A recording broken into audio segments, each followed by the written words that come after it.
Colombianas y colombianos, la lamentable realidad es que el coronavirus llegó a Colombia, pero no será el fin del mundo. No podemos dejarnos llevar por el pánico.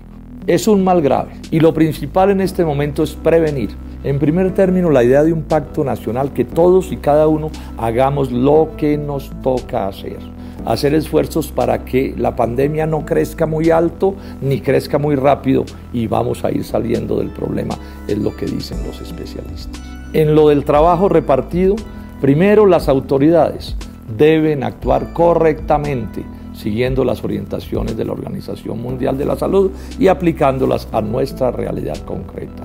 Y que además tomen todos los ajustes necesarios del sistema de salud, del público y del privado, para que además de la prevención se trabaje cuando llegue la hora con todo rigor en la curación. Nada de vivezas ni de mezquindades por cuenta de nadie en ese sector. Es la hora del servicio público. Y en segundo término, que todos los colombianos en cualquier posición también actuemos correctamente, protegiéndonos a nosotros mismos y ayudando a que los demás se protejan correctamente. Cuenten con toda mi colaboración para respaldar cualquier acción de cualquier tipo que contribuya positivamente con el enfrentamiento de esta crisis. Y estoy promoviendo 4 ideas que son de la Organización Mundial de la Salud. Lo primero, evitar hasta donde no sea posible las aglomeraciones. Si hay mucha gente, el contagio tiende a crecer. Lo segundo, el menor contacto físico entre nosotros, los saludos, los abrazos, porque reproducen también el mal. Tercero, lavarnos con frecuencia las manos, con agua y con jabón o con algún tipo de gel. Y no olvidemos que en esta crisis debemos seguir siendo amables, cordiales, solidarios entre nosotros. Y vamos a salir adelante con un país más unido, más fuerte, mejor preparados. Hagamos de este problema una oportunidad para el progreso de Colombia.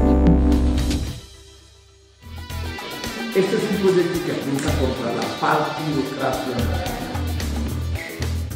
En la base de muchas mañas, vivezas, trapisondas y corruptelas del sistema electoral colombiano está que el Consejo Nacional Electoral no es un consejo de la democracia, sino de la partidocracia, es decir, de las vivezas y las astucias de los partidos políticos colombianos que lo eligen a través del Congreso de la República.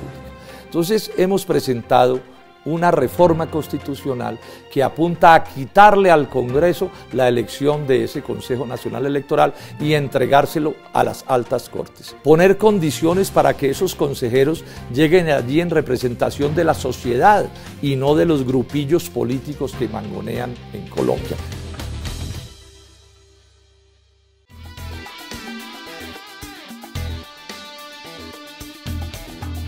Los colombianos estamos irritados, asqueados por las grabaciones que hemos oído de este narcotraficante, el Ñeñe Hernández. Pero si se quiere estamos más irritados porque montaron un cartel del tape-en-tape. Ahora no importa un pepino que ese narcotraficante haya dicho que le llegó plata de Duque y de Uribe para comprar los votos de la campaña presidencial de La Guajira. Eso les parece un asunto menor, el cartel del tape-en-tape. Pero hay otra cosa que se está tapando que, si se quiere, es peor. Es que el que primero escondió esos audios fue Néstor Humberto Martínez, el fiscal general de la Nación, y esta es a la hora en que no ha dicho ni pío. Voy a acusar en la Comisión de Acusaciones de la Cámara a Néstor Humberto Martínez para que se investigue por qué tapó todo esto y cómo es el cuento de que los fiscales le rendían pleitesía a este señor.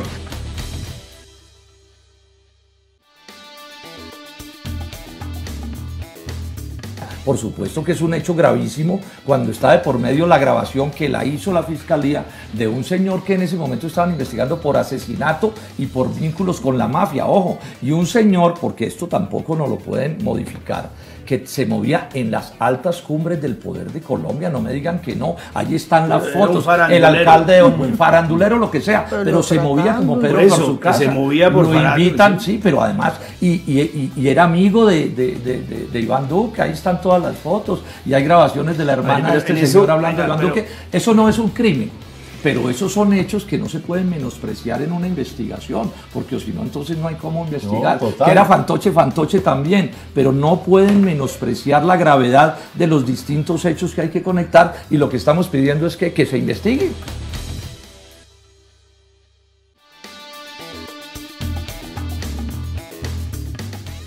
acierta el Consejo Nacional Electoral cuando decide sancionar, como sancionó la jugadita que el senador Ernesto Macías le hizo a la bancada de la oposición el 20 de julio del año pasado. Ustedes se acuerdan que en vez de darnos las garantías para intervenir después del presidente de la República, el doctor Duque, organizó las cosas para que eso no ocurriera y creó un ambiente absolutamente antidemocrático. Pues bien, el Consejo Nacional Electoral dice que ese tiempo nos tiene que ser otorgado a la bancada de la oposición, repito, como una sanción al atropello del que fuimos víctimas. Está bien que eso suceda así, porque el estatuto de la oposición no se puede convertir en rey de burlas, ni de jugaditas, ni de vivezas de ningún poder vinculado al presidente de la República. En tono de reclamo, procurador, contralor y defensor del pueblo les exigieron al ministro y al superintendente de salud cumplir con las leyes de Colombia y decidir de manera inmediata la intervención forzosa para liquidar a Medimás EPS. En su reclamo, les recuerdan que las acciones y omisiones de Medimás vulneran los derechos a la salud y a la vida de los colombianos, y por ellas se pierden sumas enormes de recursos públicos de la seguridad social. También les llaman la atención porque la vigilancia especial de la Supersalud a Medimás ha resultado tan ineficaz que la medida se tomó por 6 meses. En octubre de 2017, recién creada la EPS, y por sus incumplimientos se la ha prorrogado 4 veces hasta hoy, convirtiéndola en una burla. Felicitaciones por recuperar su curul en la Cámara, Ángela María Robledo. A seguir luchando en el Congreso por una Colombia mejor. Dólar a 3.800 pesos muestra 1. Lo mal que está la economía de Colombia. 2. El grave error que es depender en exceso del petróleo y la minería. 3. La falacia de que es mejor importar que producir. Toda mi solidaridad a Julián Martínez, valeroso periodista que nos está mostrando a los colombianos la verdad de lo que ocurre en Colombia.